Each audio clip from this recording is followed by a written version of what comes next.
महाप्रियवासनम ओम नमो भगवते वासुदेवाय श्रीकृष्णाय परमात्मने नमः. ओम नमो வெங்கடேஷாய நமः. நமோ வெங்கடேஷ பெருமாள் அவதாரத்தால போன எபிசோட்ல என்ன பார்த்தோம்னு சொன்னா, பரம மங்களமான திவ்யமான குழந்தை பத்மாவதியின் அவதாரத்தை பார்த்தோம். 1000 தாமரை கொண்ட இதழ் மேல பரம ஆச்சரியமயமாக அந்த குழந்தை பூமியில அவதரித்தாள்னு பார்த்தோம். அப்படி ஒரு பெரிய பரிசாக பகவான் கொடுத்த பரிசாக ஆகாஷ்ராஜனுக்கு அந்த பிஞ்சு குழந்தை கிடைக்கிறாள். அது சந்தோஷமாக தன் மனைவியின் கையில் கொடுத்து, இது ஒரு பகவான் கொடுத்த பரிசம்மா, இதை நன்னா வளர்த்துடுன்னு சொல்லி கொடுக்குறான். அந்த குழந்தை வந்த ஒரு நேரம் அவ்வளவு நல்ல நேரம். அந்த குழந்தையின் புண்ணியத்தினால மனைவியும் கர்ப்பம் தரித்து ஒரு நல்ல புத்திரனுக்கு பிறப்பு கொடுக்கிற. மனைவி கர்ப்பமா இருக்கிற போது 5 மாசத்துல வேண்டிய சம்ஸ்காரங்கள் எல்லாம் சீமந்தம் எல்லாம் பண்ணிட்டோ. அதுக்கப்புறமா குழந்தை பிறந்தப்புறமா வசுதாசான்னு பேர் வைக்கிற அவனுக்கு.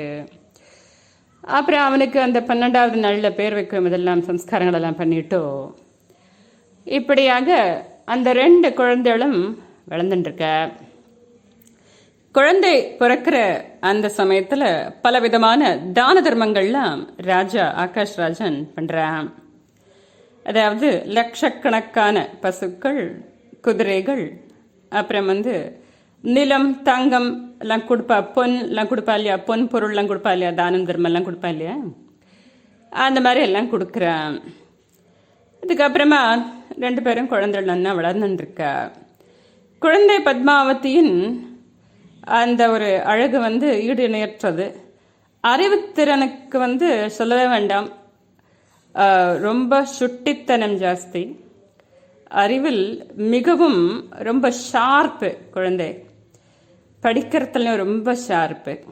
அதனால இப்படி ரொம்ப புத்திசாலித்தனத்தோடும் அழகோடும் வளர்ந்து கொண்டிருக்கும் அந்த ஒரு குழந்தைக்கு எப்படி வரம் தேடுறதுன்னு சொல்லிட்டு அப்பாவுக்கு கவலை.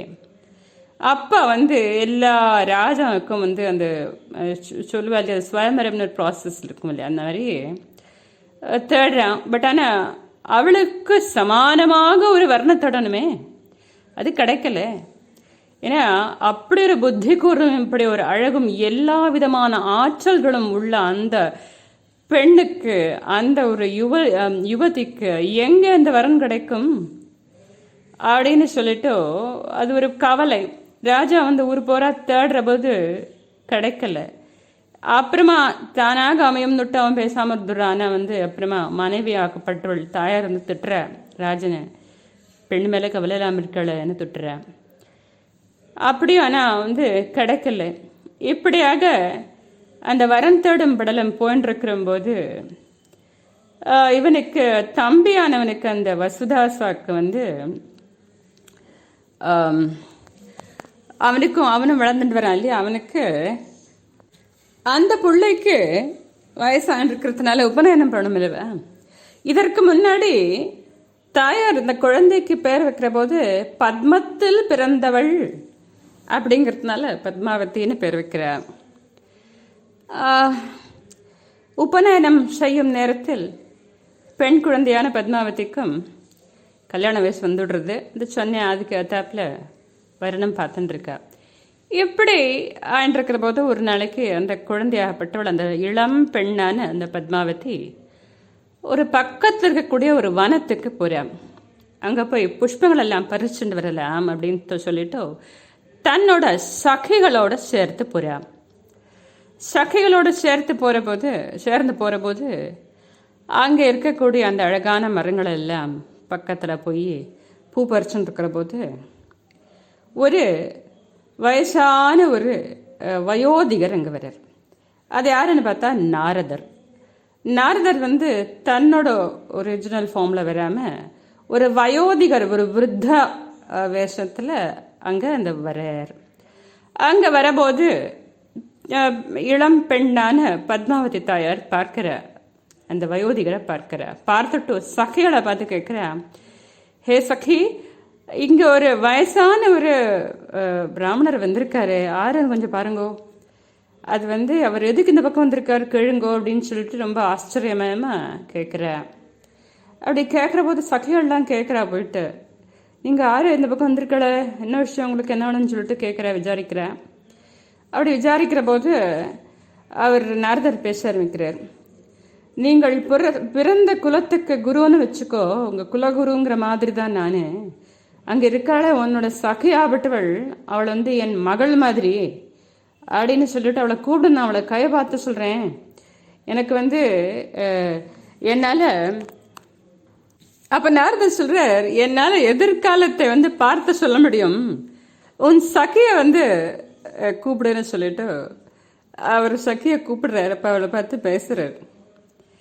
ஹே குழந்தாய், நான் வந்து உனக்கு தந்தை மாதிரி, உங்களோட குலத்துக்கு எந்த குலத்தில் பிறந்தையோ அந்த குல குரு மாதிரி வச்சுக்கோ ஏன் அப்படின்னு சொல்லிட்டு அவர் கையை பார்த்து ஃப்யூச்சர் ப்ரெடிக்ட் பண்ண ஆரம்பிக்கிறார். அவர் கையை பார்த்துட்டு சொல்லிடுறார், நீ வந்து ஜனனம் எடுத்ததே ஒரு தாமரை மலரில் தான் ஜனனம் எடுத்திருக்க, உன்னோட லட்சணங்கள் எல்லாம் பார்த்தானாக்கா என்னால் லட்சணங்களை வச்சு என்னால் என்ன கிளியராக சொல்ல முடியும் அப்படின்னு சொன்னாக்கா, நீ யாரை வந்து மனம் செய்ய போற அப்படின்னு சொன்னா, இந்த லோகத்துக்கு அதிபதியாக இருக்கக்கூடிய தெய்வத்துக்கு தான் நீ வந்து அதிபதிக்கு தான் நீ வந்து மனைவியாக போறாய். அப்படி ஒரு பாக்கியம் இருக்கு உனக்கு. நீ வந்து அதுக்கான எல்லா லட்சணங்களும் உன்கிட்ட இருக்குன்னு சொல்லிட்டோ அவர் வந்து பலவிதமாக தாயார் பத்மாவதியை ஸ்தோத்திரம் பண்றார். அப்படி ஸ்தோத்திரம் பண்ணி முடிச்சுட்டோ அதுக்கு முன்னாடி வந்து தாயார் கேட்கிறா, என்னை பத்தி முன்னால என்ன சொல்ல முடியும்னு சொல்லிட்டு கேட்கிறா.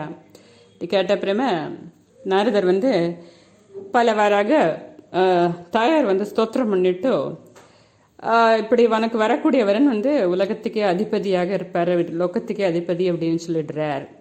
இப்படி சொன்ன அப்புறமா தான் வந்து அந்த வனத்தில் நின்றுருக்கிற போது பகவான் ஸ்ரீனிவாச பெருமாள் யானை துரத்துண்டு அவர் ஹண்டிங் வராரோன்னு அந்த பக்கம் நாங்கள் நிப்பாட்டணும்னு நம்ம அந்த கதையை அதன்மே தான் வரப்போகிறது. அப்போ அந்த ஹண்டிங்க்கு யானை துரத்துண்டே வரும்போது அப்போ வந்து தாயார் பத்மாவதியை வந்து பார்க்கிறார். இதுக்கு அடுத்த ஆப்பில் என்னங்கிறத அவ 2 பேரும் அவங்க வந்து சந்திக்கிறதுல நம்ம அதுக்கு அடுத்த எபிசோடில் பார்க்கலாம். மகாபெரிய வசனம். ஜெய் ஸ்ரீராம்.